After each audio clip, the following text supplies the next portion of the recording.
Hello friends, I am Neetu Jha from SRD और आज हम लोग पढ़ने जा रहे हैं नेशनल इनकम। तो सबसे पहले हम लोग समझते हैं कि नेशनल इनकम क्या होता है। National income refers to the net value of all the final goods and services produced by the normal residents of a country during a period of 1 year.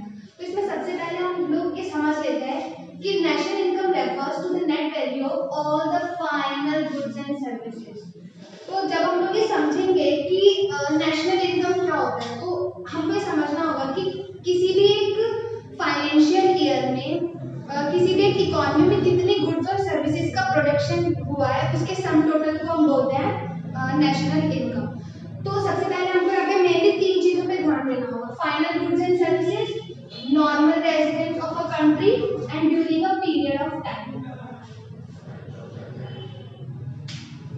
जब हम नेशनल इनकम को calculate करते हैं तो हम उसमें सिर्फ और सिर्फ फाइनल गुड्स और सर्विसेज को लेते हैं। जो हमारे इंटरमीडिएट गुड्स और सर्विसेज होते हैं, यानी कि जिन इनपुट्स का हम प्रोडक्शन के बीच में इस्तेमाल करते हैं, उनको हम नेशनल इनकम को काउंट करने में नहीं लेते हैं।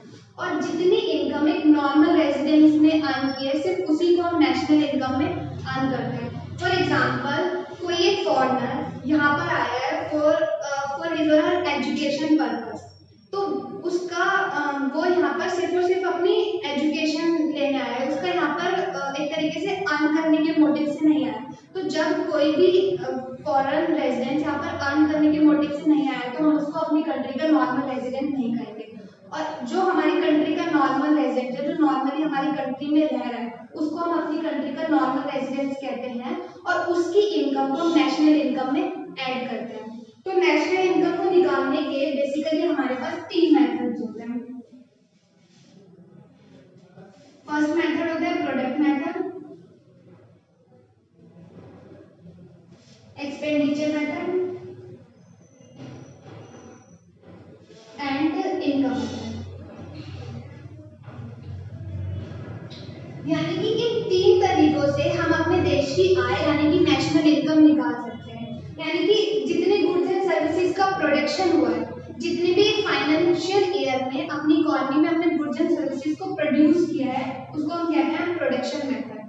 और एक साल में सभी नॉर्मल रेजिडेंट्स ने जितना एक्सपेंडिचर किया है, जितना खर्चा किया है एक देश में, उसको हम कहते हैं, उसमें हम लोग लेते हैं एक्सपेंडिचर मेथड। और इनकम मेथड में आता है हमारा जो भी एक फाइनेंशियल ईयर में जितनी इनकम अर्न की गई है नॉर्मल रेजिडेंट्स के द्वारा, उसको हम कहते हैं इनकम मेथड। और जब हम नेशनल इनकम इन तीन मेथड से निकालते हैं, तो तीनों की वैल्यू सेम आती है, क्योंकि जितना जितना मैंने प्रोडक्शन किया है उसी पे खर्चा किया गया होगा, और इन्हीं प्रोडक्ट्स को बेचकर मुझे इनकम मिली होगी।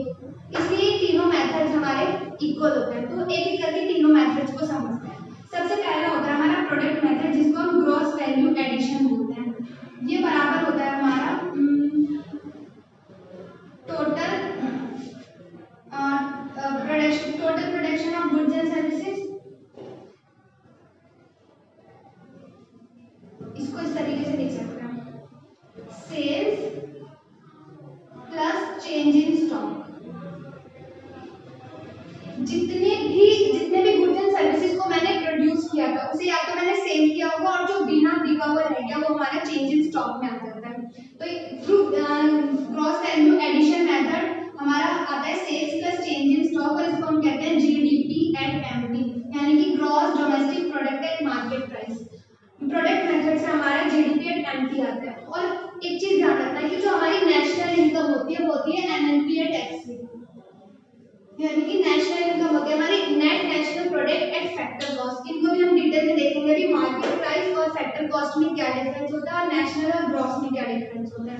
और एक्सपेंडिचर मेथड से आता है कि किसी भी इकोनॉमी में सभी सेक्टर्स ने कितना एक्सपेंड किया है, या तो कंज्यूमर गुड्स पे किया गया होगा, या इन्वेस्टर्स ने इन्वेस्टमेंट पे किया होगा, गवर्नमेंट की जो जितना भी एक्सपेंडिचर होता है वो हमारा जी में आ जाता है, प्लस नेट एक्सपोर्ट, जो कि हम लेते हैं एक्सपोर्ट माइनस इंपोर्ट। जितनी गुड्स एंड सर्विसेज हमने बाहर कंट्रीज को एक्सपोर्ट किए, उसमें से माइनस कर देते हैं जितना इंपोर्ट किया गया था। तो ये आता है हमारा एक्सपेंडिचर मेथड से। अगेन इससे अभी हमको जीडीपी एट एमपी मिलता है। फिर होता है हमारा इनकम मेथड। इनकम मेथड से आता है हमारा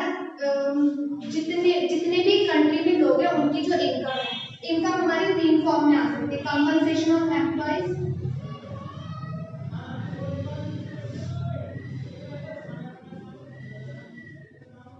plus operating surplus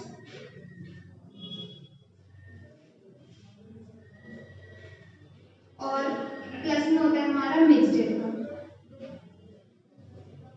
compensation of employees में होता है जितने भी इकोनॉमी में एम्प्लॉइज है उनको जो इनकम मिली है वो हमारी कंपनसेशन ऑफ एम्प्लॉइज में आता है। ऑपरेटिंग सरप्लस होता है जैसे कि अब मैंने गुड्स एंड सर्विसेज को प्रोडक्शन के लिए यूज किया तो जो भी मेरा लैंड है, जो भी मैं लैंड और कैपिटल अपना खुद का लगाऊंगी वो हमारा ऑपरेटिंग सरप्लस में आ जाता है। और मिक्स्ड इनकम में आ जाता है जिनको जो अदर एक्टिविटीज होती है जो इन दोनों में नहीं आ पाई वो हमारी मिक्स्ड इनकम में आ जाती है। और जब हम इनकम मेथड से नेशनल इनकम निकाल रहे होते हैं तो ये बराबर होता है हमारा NDP at FC, net domestic product at factor cost. और अब मैंने ये पर हमको चाहिए तो नेशनल इनकम जो कि होता है हमारा net national product at factor cost. तो अगर मेरा जीडीपी निकल गया है, gross domestic product at market price, तो मैं जीडीपी से एनएलपी एट एफसी पे कैसे जा सकती हूँ? तो सबसे पहले हम देखते हैं कि ग्रॉस क्या होता है। ग्रॉस होता है हमारा नेट प्लस डेप्रिसिएशन। अब डेप्रिसिएशन क्या होता है? डेप्रिसिएशन होता है जब हम प्रोडक्शन में मशीनरी का यूज करते हैं तो उसमें कुछ ना कुछ वियर एंड टियर होते रहते हैं, उसमें कुछ ना कुछ टूट फूट होती रहती है। तो वो जो हर साल की टूट फूट है उसको हम डेप्रिसिएशन में लेते हैं जिसको बोला जाता है मूल्यह्रास। तो जितना भी मेरा नेट है उसमें जब मैं डेप्रिसिएशन को ऐड कर दूंगी तो आता है हमारा ग्रॉस। फिर होता है नेशनल। जब हम डोमेस्टिक में यानी कि जो घरेलू आय है उसमें प्लस कर देते हैं net factor income from abroad. Net factor income from abroad होता है जितनी इनकम हमको अब्रॉड से मिली है माइनस जो हमने अब्रॉड में दी है। अब हमको मिली कैसे? जो भी नॉर्मल रेजिडेंट्स थे इंडिया के और अभी वो बाहर वो जॉब वगैरह करे तो हमें रेमिटेंसेस की फॉर्म में इनकम देते हैं, वो आता है। जो भी हमको गिफ्ट्स एंड ग्रांट्स मिलते हैं अदर कंट्रीज से वो आता है हमारा फैक्टर इनकम फ्रॉम अब्रॉड में, माइनस करते हैं हमने जो दूसरी कंट्रीज को दिया है। तो अगर आपको नेशनल पे आना है तो डोमेस्टिक में national income from abroad add करना पड़ेगा। फिर तीसरा होता है हमारा मार्केट प्राइस। अगर मुझको मार्केट प्राइस निकालना है और फैक्टर कॉस्ट दिया हुआ है, फैक्टर कॉस्ट, तो इसमें प्लस कर दिया जाता है नेट इनडायरेक्ट टैक्स।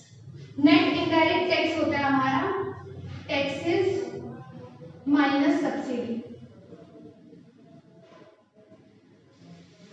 जो टैक्स हमने गवर्नमेंट को दिया है उसमें से माइनस कर देते हैं जो सब्सिडीज हमको गवर्नमेंट से मिली है, तो ये होता है हमारा नेट इनडायरेक्ट टैक्स। और ये ऐड कर देते हैं जब हम फैक्टर कॉस्ट में तो आता है हमारा मार्केट प्राइस।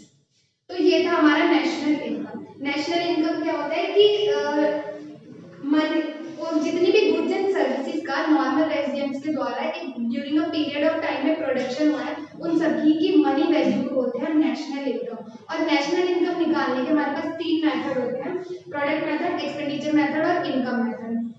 प्रोडक्ट मेथड से हमको मिलता है कितने गुड्स एंड सर्विसेज का प्रोड्यूस हुआ है, और एक्सपेंडिचर से जितनी गुड्स एंड सर्विसेज पे एक्सपेंडिचर हुआ, और इनकम से इन गुड्स एंड सर्विसेज को प्रोड्यूस करने में जो इनकम अर्न की गई है। और ये तीनों मेथड से हमारा सेम नेशनल इनकम आता है, यानी कि तीनों मेथड, प्रोडक्ट मेथड इक्वल होता है एक्सपेंडिचर और ये इक्वल होता है हमारे इनकम मेथड के। तीनों ही मेथड आपस में इक्वल होते हैं, यानी कि तीनों हम चाहे तो एक्सपेंडिचर से निकालें, इनकम से निकालें, प्रोडक्ट से निकालें, हमको सेम नेशनल इनकम मिलेगी।